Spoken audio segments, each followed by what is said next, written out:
Begitu nanjak saya melihat sesuatu yang indah. Coba kita lihat keindahannya. Tuh, lihat. Luar biasa bukan? Di situ ada batu-batu, batu besar tertimbun akar-akaran yang luar biasa ini. Ini apa sih, tempat apa gitu?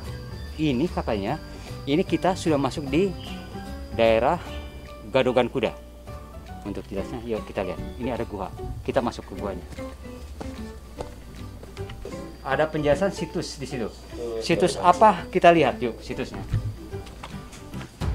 Nah, kita lihat di sini ada batu yang sudah dipasang seperti ini, ya kan? Namanya situs Keramat Gunung Munara, Gadogan Kuda, Sultan Maulana Hasanuddin Banten. Saya nggak kebayang pemirsa, pada zaman beliau, pada zaman Sultan Hasanuddin datang ke sini dengan medan seperti ini hutan belantara loh. Pada zaman itu, kalau sekarang udah terjamah banget. Iyalah. Ini beliau satu perjuangan bisa seperti ini. Kita hanya napak tilas saja sebetulnya. Napak tilas saja seperti begini sebetulnya. Gimana perjuangan beliau untuk dakwah, untuk syiar agamanya, untuk menjadikan satu penguasa di daerah Banten ini. Nggak kebayang perjuangan. Luar biasa. Coba lihat, pemirsa. Harus pakai celana yang harus serba komprang ini.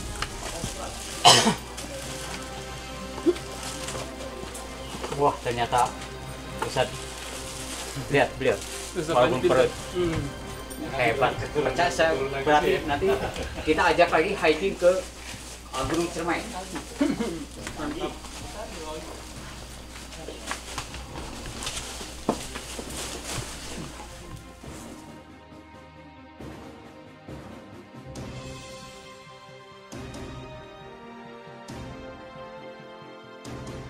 Kalau kita lihat sekarang perjuangan mau ke taman apa? Taman Kejayaan. Taman Kejayaan. Dari mulai naik dari Gadogan Kuda, di belakang Gadogan Kuda. Di belakang apa samping ini? Gadogan Kuda, Taman Cirebon. Belakang deh pokoknya, belakang Gadogan Kuda ini. Di atas. Di atas Gadogan Kuda. Jadi saya tadi ke sampingnya, ke depan ke samping ini. Ini Taman Kejayaan. Taman Kejayaan ini buat pemirsa yang mau berjuang di Taman Kejayaan, saya cuma gambarkan begini. Kalau orang pengen jaya, artinya kejayaan itu banyak hal. Kejayaan dalam urusan dunia atau kejayaan dalam urusan pribadinya. Pribadinya ini banyak hal. Mungkin pada zaman-zaman kesultanan dulu, ya kesaktian lah mungkin. Dalam satu kejayaan kesaktian karena memang dalam satu peperangan. Tapi kalau untuk zaman sekarang ini, saya nggak tahu apa maksud dari semuanya itu. Tapi yang jelas bukan ke sana kita. Yang dipastikan sekarang ini napak tilas kita dan satu perjuangan para waliullah tentunya. Begitu perjuangannya, masya Allah, tabarakallah. Nggak kebayang, saya pribadi nggak kebayang. Di zaman beliau ini mungkin ini masih hutan belantara yang masih tidak tersentuh dengan manusia. Ini yang sudah tersentuh dengan manusia aja seminggu udah ditata sedikit, ada penataan-penataan, ya kan? Perjuangannya harus seperti ini dari mulai naik. Nah, pemirsa, saya potong dulu, itu kebetulan lagi banyak pengunjung juga yang ziarah ya, yang napak tilas doa itu. Ini luar biasa perjuangan seperti ini. Saya tadi melihat banyak para wanita juga yang kuat bisa naik naik ke batu. Dan kalau kita lihat sekarang, tuh seperti ini tadi. Tapi ingat perjuangannya. Nah, perjuangannya luar biasa ya. Untuk bisa naik ke Taman Kejayaan ini dengan perjuangan. Naik melalui batu-batuan, jalannya sempit, batu, tapi harus hati-hati. Saya sarankan, kalau mau mendaki gunung, pakaian tidak boleh yang sempit-sempit. Karena mengganggu setelah kita naik gunung berkeringat, terutama pakaian-pakaian yang berjenis jeans mungkin agak-agak sedikit mengganggu langkah, apalagi dengan kesempitannya itu ya. Jadi sebaiknya yang longgar-longgar saja supaya bisa memperlancar dan mempermudah daripada perjuangan naik mendaki gunungnya ini. Ya, ini kalau saya belum naik ke atas, tapi saya hanya memperlihatkan saja bahwa perjuangan naik ke Taman Kejayaan ini, perjuangannya bisa naik melalui akar-akar, naik ke atas. Saya belum tahu ada jalan ke sana, lorong sana. Tapi saya diajak sama pemandu kami di sini. Pak Dudu dan Pak RT diajak naik seperti ini karena beliau aja yang sudah seusia beliau berdua ini luar biasa. Saya nggak kebayang, kata beliau tadi, saya bisa 2-3 kali sehari untuk mengantar para jamaah yang wisata Jaro. Ini luar biasa. Padahal perjalanan sekali saja udah, kalau tidak terbiasa harus siap-siap aja. Doping jamu 2 singa. Benar itu. Jamu 2 singa, doping. Tadi saya untung saya kuat pemirsa. Luar biasa, saya alhamdulillah dikuatkan sama Allah. Kenapa? Ada asbabnya, ada wasilahnya. Tadi saya dikasih minum 2 singa. Mantap banget. Yuk kita naik ke atas. Pemirsa, kalau butuh 2 singa, hubungi Ustaz Panji di Asyuhada. Oke, kita naik. Kita naik.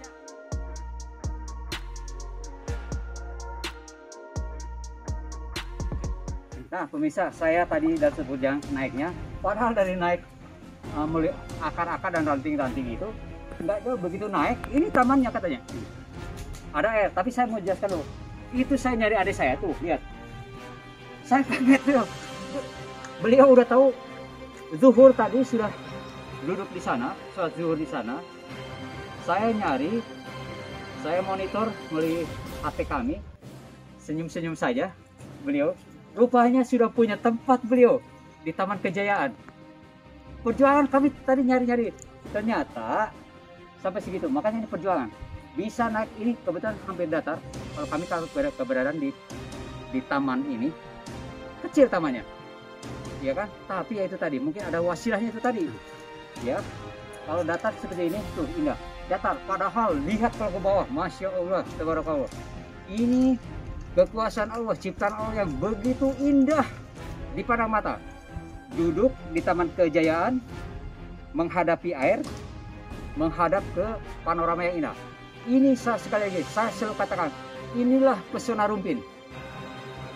Kalau mau lihat keindahan alam yang ada di daerah Rumpin ini, silahkan untuk pertama kali sebelum saya ajak eksplor ke daerah lain, ke wilayah Rumpin yang lainnya, dimulai dari pintu gerbang Gerandong. Perjalanan itu Gerandong, bukan Gerandong ya. Oh maaf, bukan Mama Lampir. Iya Lampir. Gerandong saya sampaikan bisa ke lurus, bisa ke kiri, ada jalan Cagak. Kalau yang ke kiri kemarin ke Cibodas kemarin. Saya meliput di danau itu tadi. Kalau yang ke kanan itu pertama kita temui adalah Gunung Yungcung. Nanti ada apa di Gunung Yungcung, kita cari tahu lagi nanti. Tapi karena memang saya tujuannya, kami kru ini tujuannya memang sekali ini ke Gunung Munara, karena banyak situs-situs yang memang sudah cukup populer. Jadi kami utamakan untuk ke Gunung Munara. Cuma saya tanya sekarang, saya duduk di Taman Kejayaan nih. Siapa tahu kita semua jadi jaya. Ya, jaya dalam satu kehidupan kita. Dunia akhirat, kejayaan, jaya semua. Indonesia juga jaya. Itulah Indonesia maju, jaya. Ya, tapi saya mau tanya nih, ini tentang lubang di bawah akar batu melubang begini, banyak air. Ini sumur kejayaan. Kalau boleh saya tahu, menurut sejarah yang bapak-bapak tahu, sumur kejayaan itu manfaat atau fadilahnya itu apa sih, supaya pemirsa jadi banyak tahu tentang sejarah ini, gimana coba? Kalau menurut ya sejarah zaman dulu, jadi orang sebelum bertapa atau bertawas mau di gua Sultan Hasanuddin ataupun di gua Pakarnya, jadi membersihkan badan dulu, ini mandi dulu sini, membasuh badan, mandi, terus ambil air wudhu, baru bertawasul. Atau membaca doa, istilahnya di gua Sultan Hasanuddin. Gua Hasanuddin ini yang tadi. Sana. Oh, kita belum ke sana ya? Belum. Jadi begini katanya pemirsa, Sebelum jarah, sebelum bertawasul, sebelum baca doa. jadi tadi ini indah sekali ya, ada tahapan-tahapan. Jadi begitu masuk pintu gerbang Gunung Munara ini, ada batu dorong, batu apa tadi? Batu gerolong. Batu gerolong yang kalau di apa namanya, di dorong itu gerolong. Itu karena kalau saya lihat tadi memang bulat ya, karena dari gunung itu ya udah otomatis logikanya ya. Ya emang menurut sejarah tadinya kan batu dari atas gerolong berhentinya di situ. Oh tuh benar Pas kan? tepat pintu. Karena batunya bulat. Kalau Jadi batu, berhentinya di situ. nah itu ternyata. Kalau kita secara lihat logika, kalau kita ngelempar bola aja, nggak mungkin karena berhenti di tempat begini kan, pasti di tempat datar. Saya Tapi itu kan batu. itu sebagai simbol saya sebetulnya. Karena kalau saya lihat itu batu besar loh tadi. Nah, itu iya. Digelondongin, digerolong kalau orang Sunda bilang gerolong gitu. Dari atas logikanya kalau bukan satu simbol mustahil. Kenapa? Walaupun ada tanah di atas sedikit Nah, mustahil karena berat beban batu itu mungkin bisa ke bawah tadi yang kita nyimpan kendaraan di sana. Kekali bisa Ke kali nyampe. itu tadi. Kekali bisa nyampe. Tapi ini satu ceritanya ini memang itulah kebesaran Allah itu ya. Sebagai bahan sejarah itu tadi dari para jejak para waliullah itu tadi, diantaranya adalah Sultan Hasanuddin. Jadi ini sebagai simbol batu menggelundung dari atas gunung ini menggelundung sampai berhenti di tempat itu tadi. Kita berdoa. Padahal kalau dengan nalar sehat, akal yang sehat, tentunya nggak mungkin berhenti di situ karena beban batunya cukup besar, mustahil banget begitu. Sebagai simbol, artinya sudah diberikan satu simbol dari awal. Itu wasilahnya, kira-kira begitu. Artinya di situ tentunya di dalam satu penjabaran harus ada adab ketika kita mau naik ke tempat kesultanan, ya, tempat semedinya para waliullah, sultan, seorang raja, ya, yang menguasai tanah Banten. Jadi adab di sana untuk berdoa. Dan tentunya tadi yang disampaikan masalah ini tadi, kalau kita sekarang atau memang mungkin pada zaman itu ada adab juga di Taman Kejayaan ini. Kenapa disebut Taman Kejayaan? Karena ini bisa logika saya kembali dalam satu logika. Saya tidak tidak memakai satu sejarah yang ada. Logika saja saya sekarang gini. Kalau orang dulu bertapa tentunya harus sudah keadaan suci ya. Mungkin kalau kita sekarang sholat dan sebagainya dalam suatu kesucian. Ada adab memang. Dan kebetulan Allah ciptakan tempat seperti ini, batu ada berlubang begitu, yang keluar airnya dari sumber airnya adalah dari akar-akar pohon ini. Dan karena kebersihan dari air itu tadi, kesucian air itu tadi, sehingga dipakai untuk satu langkah adab itu tadi. Langkah adabnya karena mau masuk ke dalam gua untuk semedi, maka berwudulah sudah. Karena beliau ini adalah pendakwah Islam ya, untuk mendakwahkan satu agama kita. Inna dina inda wahid Islam itu yakin seyakin-yakin dan sepesan itu tadi, sehingga ya harus ada adab, ya kan, kesucian karena mau menghadapi tentunya Allah Azza wa Jalla, mau berbohong berdoa untuk hal itu, maka dengan kesucian maka Allah paling qabul hajat. Dan ini sekarang kalau kita mau mengikuti jejak atau napak tilas itu tadi, tentunya buat kru atau anak-anakku semua, sahabat-sahabatku sekarang, kalau yang mau datang ke tempat petilasan-petilasan itu tadi, sebaiknya silahkan naik ke Taman Kejayaan, ambil air wudhu supaya dalam kesucian. Buat yang belum punya wudhu, ya kan, silahkan adab ini dipergunakan supaya kita tidak menyalahi aturan-aturan yang sudah disyariatkan oleh tradisi itu tadi. Bukan tradisi kalau menurut saya, karena memang sebalik saya tadi, bahwa kalau kita mau berdoa tentunya harus bersuci. Bersuci zahiriyah adalah sucinya kita mensucikan dari hadas-hadas, dari kotoran-kotoran yang melekat di tubuh kita. Yang paling utama adalah suci masalah hati, ketulusan kita dalam satu adab yang ada hanya kepada Allah Azza wa Jalla. Hanya satu itu tadi, ya.